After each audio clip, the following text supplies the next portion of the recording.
اے فرضی خاکہ نہیں چلنا، اے فرضی خاکہ نہیں چلنا، ہونے ظلم دا ناکہ نہیں چلنا، الیکشن کمیشن کن کھول کے سن لے، ہون ووٹ تے ڈاکہ نہیں چلنا۔ ہاں انشاءاللہ اب ہم اپنے ووٹ پر پیرا دیں گے، جیسے ہم حضور کی عزت پر پیرا دیتے ہیں اسی طرح وہ لوگ جو ہمیں آ کر ووٹ دیتے ہیں وہ ناموس رسالت کی وجہ سے دیتے ہیں۔ ووٹ پر پیرا دینا بھی حضور کی عزت پر، دین پر پیرا دینا ہے، اس لیے ہم ان ظالمانہ نظام کے ساتھ خلاف کھڑے ہیں انشاءاللہ، ہر ظالم کی آنکھوں میں آنکھیں ڈالنے کے لیے تیار ہیں۔ لیکن کیا کریں، وہ نواب زادہ نصر اللہ خان ناصر، اس نے بڑا کمال کا شعر لکھا ہے، وہ کہتا ہے کتنے بے درد ہیں کہ سر سر کو صبا کہتے ہیں، اور کتنے ظالم ہیں کہ ظلمت کو ضیاء کہتے ہیں۔ کہتے ہیں کہ اس قوم کی حالت کو دیکھو کہ جناب جن کو خاتم النبیین پڑھنا نہیں آتا،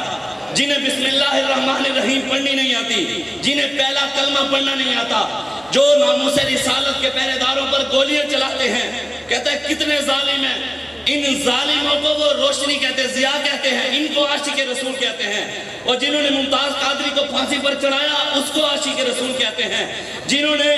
ناموس رسالت کے پہرے داروں پر گولیاں چلائی ان کو عاشق رسول کہتے ہیں۔ اور آگے کہتا ہے اگر ان کے ہاتھ میں خون کے چھینٹے دیکھیں، اگر ان کے ہاتھ میں خون کے چھینٹے دیکھیں، مصلحت خیش اسے رنگ ہنا کہتے ہیں۔ کہتے ہیں اگر ان کے ہاتھ میں ناموس رسالت کے پہرے داروں کے خون کے چھینٹے بھی دیکھ لیں، ختم نبوت کے پہرے داروں کو انہوں نے، ابھی تو ان کے ساتھ کچھ بھی نہیں ہوا، ابھی تو سال ہوئے جو ہمیں کل عدم کہتے تھے، آج وہ خود آپ نے دیکھا کچھ ہفتہ پہلے لاہور کی 780 عدالت میں آئے، دہشت گردی عدالت میں، اور انہوں نے آ کر وہاں پر لکھوایا عمران خان کی پارٹی کے کسی بندے کو بواسیر تھی، انہوں نے لکھوایا جی کسی کو سر درد ہے، کسی کو بلڈ پریشر ہے، کسی کو شوگر ہے۔ میں نے کہا یہ تحریک لبیک پاکستان والے تھے جنہوں نے موت کی آنکھوں میں آنکھیں ڈال کر، ہر ظالم کی آنکھوں میں آنکھ ڈال کر کہا ستمگر ادھر آ، ہنر آزمائیں، تو تیر آزما، ہم جگر آزمائیں، ہر ظالم کی آنکھ میں آنکھ ڈال کر کہا نمیدانم کہ آخر چود ہمیں دیدار می رقصم، مگر نازم بینزو کے پیشے یار می رقصم، ہر ظالم کی آنکھ میں آنکھ ڈال کر کہا نہ سر جھکا کے جیے نہ منہ چھپا کے جیے، ستمگر کی نظروں سے نظریں ملا کر جیے، 2 دن کم جیے تو اس میں حیرت کیا، ہم ان کے ساتھ جیے جو شمع جلا کے جیے، ہم ان کے ساتھ کھڑے ہیں۔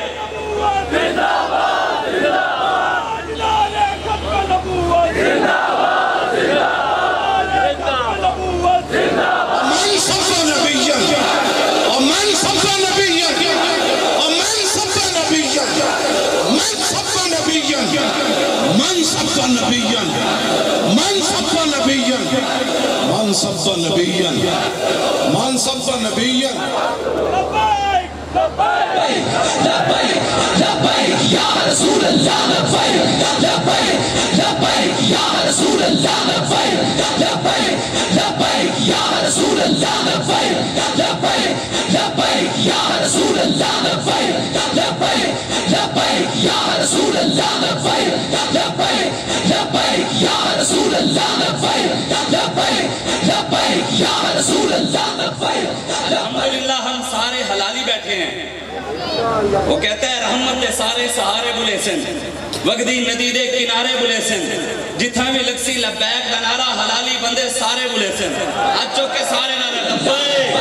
لبیک لبیک یا رسول اللہ، لبیک لبیک لبیک یا رسول اللہ، لبیک لبیک لبیک یا رسول اللہ، لبیک لبیک لبیک یا رسول اللہ، لبیک لبیک لبیک یا رسول اللہ، لبیک لبیک لبیک یا رسول اللہ، لبیک لبیک لبیک یا رسول اللہ، لبیک۔ امام اعظم ابو حنیفہ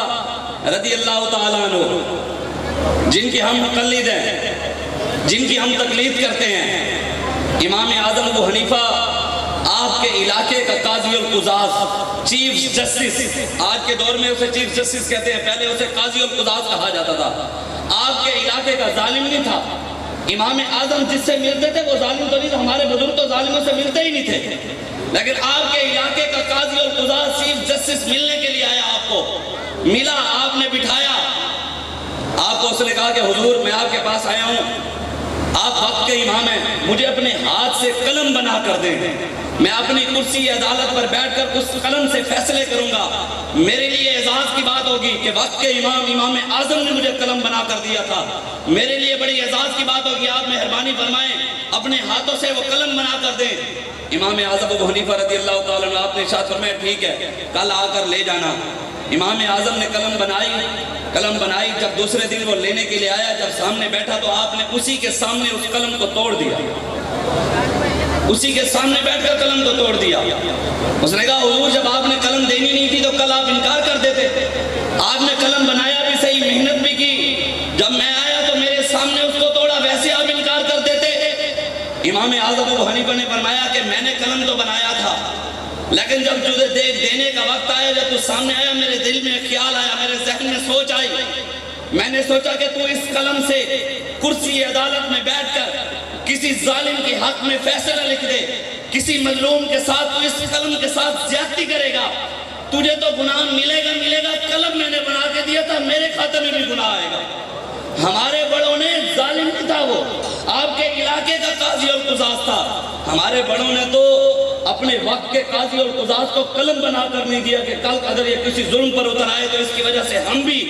ہمارا بھی نام ظالموں میں نہ آ جائے۔ لیکن آج ہم ظالموں کے نعرے بھی لگاتے ہیں۔ امام اعظم ابو حنیفہ کے استاد ہیں امام جعفر صادق رضی اللہ تعالیٰ عنہ۔ امام جابر فرماتے ہیں کہ حضور نے فرمایا قیامت والا دن اللہ تبارک و تعالیٰ سارے ظالموں کو آواز دے گا، ندا دے گا، اکٹھا کرو ان سب کو، سارے ظالم اکٹھے ہو جائیں گے۔ پھر اللہ تبارک و تعالیٰ کہے گا جس نے ظالم کی حمایت کی، سپورٹ کی، نعرے لگائے، ان سب کو بھی بلاؤ، وہ سب بھی آ جائیں گے۔ پھر اللہ تبارک و تعالیٰ کہے گا کہ جس بندے نے ظالم کو لکھنے کے لیے قلم دیا اس کو بھی بلاؤ۔ پھر اب جب ان سب کو بلایا جائے گا پھر اب کہے گا جس ظالم کو لکھنے کے لیے سیاہی دی اس کو بھی بلاؤ۔ جب سب اکٹھے ہو جائیں گے امام جابر فرماتے ہیں کہ حضور نے فرمایا پھر اللہ تبارک و تعالیٰ ان سب ظالموں کو لوہے کے تابوت کے اندر بند کر کے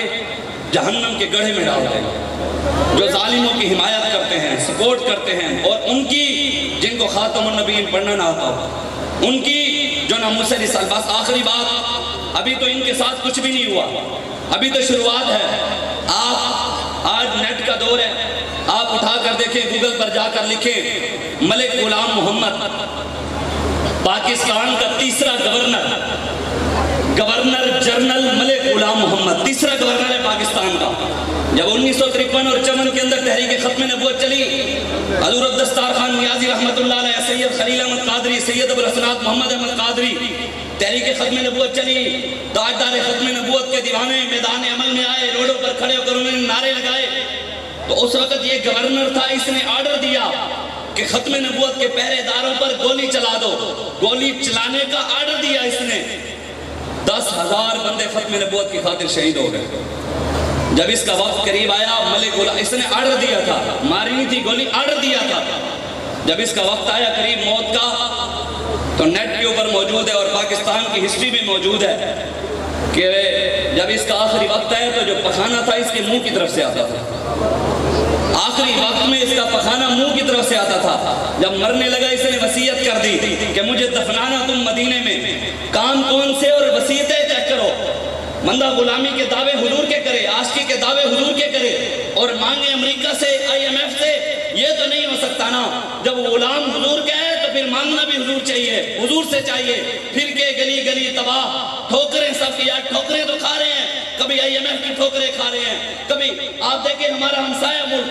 6-7 مہینے کے اندر افغانستان نے اپنی معیشت ٹھیک کی ہے، انہوں نے بجٹ بھی پیش کر دیا ہے۔ افغانستان کا آج سے 4 دن پہلے